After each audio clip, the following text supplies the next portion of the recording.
ಪ್ರಿಯ ವೀಕ್ಷಕರೇ, ದಾಬಸ್ಪೇಟೆ ಕೈಗಾರಿಕಾ ಪ್ರದೇಶ ದಿನೇ ದಿನೇ ಬಹಳ ವೇಗವಾಗಿ ಬೆಳೆಯುತ್ತಿರುವ ಪ್ರದೇಶ. ಈ ಕೈಗಾರಿಕಾ ಪ್ರದೇಶದಲ್ಲಿ ಕಾರುಗಳನ್ನು ಸಾಗಾಟ ಮಾಡುವ ಕಂಟೈನರ್ ಪಾರ್ಕಿಂಗ್ ಯಾರ್ಡ್ ಇದೆ.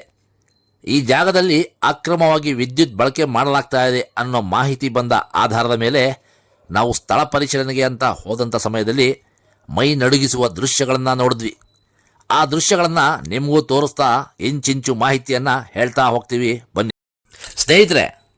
ಮೊದಲಿಗೆ ನಮಗೆ ಬಂದ ಮಾಹಿತಿ ಈ ಜಾಗದಲ್ಲಿ ಅಕ್ರಮವಾಗಿ ವಿದ್ಯುತ್ ಬಳಕೆ ಮಾಡ್ತಾ ಇದ್ದಾರೆ ಅನ್ನೋದು. ಸರಿ, ನೋಡೋಣ ಅಂತ ನಾವು ಸ್ಪಾಟ್ಗೆ ಬರ್ತೀವಿ. ಈ ಜಾಗದಲ್ಲಿ ಬಂದ ಮೊದಲನೇ ಕೆಲಸ ಮೀಟರ್ ಎಲ್ಲಿದೆ ಅಂತ ಹುಡುಕೋದು. ನಾವು ಎಷ್ಟೇ ಹುಡುಕಿದ್ರೂ ಮೀಟರ್ ಮಾತ್ರ ಸಿಗಲ್ಲ. ಯಾಕಂದರೆ ಆ ಜಾಗದಲ್ಲಿ ಸುಮಾರು 7ರಿಂದ 8 ಸೀಟಿನ ಶೆಡ್ಗಳು ಸೇರಿದಂತೆ ಕಂಟೈನರ್ ಆಫೀಸ್ಗಳಿವೆ. ಎಲ್ಲದಕ್ಕೂ ಒಂದೇ ಮೀಟರ್ ಸಂಪರ್ಕ ಅಂತೆ. ಆ ಶೀಟ್ನ ಶೆಡ್ಡಿನೊಳಗಡೆ ವೈರ್ಗಳು ಯಾವ ರೀತಿ ಇವೆ ಅಂತ ಹೇಳೋಕ್ಕೆ ಸಿಕ್ಕಾಪಟ್ಟೆ ಕನ್ಫ್ಯೂಷನ್. ಈ ವೈರ್ಗಳು ಎಲ್ಲೆಲ್ಲಿ ಹೋಗಿವೆ ಅನ್ನೋದೇ ವಿವರಣೆ ಮಾಡೋಕ್ಕಾಗಲ್ಲ. ವಿದ್ಯುತ್ ಬಳಕೆಗೆ ಬೇಕಾಗಿರುವ ಸುರಕ್ಷತೆಗಳು ಇಲ್ಲಿ ಯಾವೂ ಇಲ್ಲ. ಇದರ ಬಗ್ಗೆ ಹೇಳಬೇಕು ಅಂದರೆ ಹೇಗೆ ಹೇಳೋದು ಅನ್ನೋದೇ ಅರ್ಥ ಆಗ್ತಾ ಇಲ್ಲ. ಹಾಗಾಗಿ ನಿಮಗೆ ನೇರವಾಗಿ ದೃಶ್ಯಗಳನ್ನು ತೋರಿಸ್ತಾ ಇದ್ದೀವಿ, ನೀವೇ ನೋಡ್ಕೊಳ್ಳಿ. ನೋಡಿದ್ರಲ್ಲ ವೀಕ್ಷಕರೇ, ಈ ವೈರ್ಗಳ ಸ್ಥಿತಿ ಹೀಗಾದರೆ ಈ ಜಾಗದಲ್ಲಿ ಅಡುಗೆ ಸಹ ಮಾಡ್ಕೋತಾರೆ. ಇಲ್ಲಿ ಸಿಲಿಂಡರ್ ಕೂಡ ಇದೆ. ಒಂದು ವೇಳೆ ಶಾರ್ಟ್ ಸರ್ಕ್ಯೂಟ್ ಏನಾದರೂ ಆದರೆ ಇಡೀ ಪಾರ್ಕಿಂಗ್ ಲಾಟ್ನ ಕತೆ ಶಿವನೇ ಬಲ್ಲ. ಸರಿ, ನಂತರ ಮುಂದೆ ಹೋಗಿ ಕೆಲಸ ಮಾಡೋರಿಗೆ ಏನಪ್ಪ ಮೀಟ್ರ್ ಎಲ್ಲಿ ಅಂತ ಕೇಳಿದ್ರೆ ಅವನು ಒಂದು ಜಾಗ ತೋರಿಸ್ತಾನೆ. ಆ ಜಾಗನ ಹುಡುಕೋತಾ ಹೋದರೆ ನಮಗೆ ಕಂಡಿದ್ದು ನಿಜವಾಗ್ಲೂ ಆಶ್ಚರ್ಯಕರ ಸಂಗತಿ. 6 ಮನೆ 3 ಮೀಟರ್, ಅದರಲ್ಲಿ 1 ಮೀಟರ್ ವೆಲ್ಡಿಂಗ್ ಮಿಷನ್ನ ಉದ್ದೇಶಕ್ಕಾಗಿ ಅನುಮತಿ ಪಡೆದಿರುವ ಮೀಟರ್ ಅಂತೆ. ಇನ್ನು ಆ ಮೀಟರ್ ಪಕ್ಕದಲ್ಲೇ ಒಂದು ಟ್ರಾನ್ಸ್ಫಾರಂ ಕೂಡ ಇದೆ. ಆ ಟ್ರಾನ್ಸ್ಫಾರಂನಿಂದ ಹಾದು ಹೋಗಿರುವ ವೈರ್ಗಳು ಯಾವ ಮಟ್ಟದಲ್ಲಿ ಇದೆ ಅಂದರೆ ಚಿಕ್ಕ ಮಗು ಕೈ ಇಟ್ಟರು ವಿದ್ಯುತ್ ವೈರ್ಗಳು ಕೈಗೆ ಸಿಗುತ್ತೆ. ಸೊ ಇಷ್ಟೆಲ್ಲ ನೋಡಿದ್ಮೇಲೆ ನಮ್ಗನ್ಸಿದ್ದು ಒಂದೇ, ಇಲ್ಲಿ ನಿಜವಾಗ್ಲೂ ವೆಲ್ಡಿಂಗ್ ಉದ್ದೇಶಕ್ಕಾಗಿ ಮೀಟ್ರ್ ಕೊಡಲಾಗಿದೆಯಾ ಅನ್ನೋದು.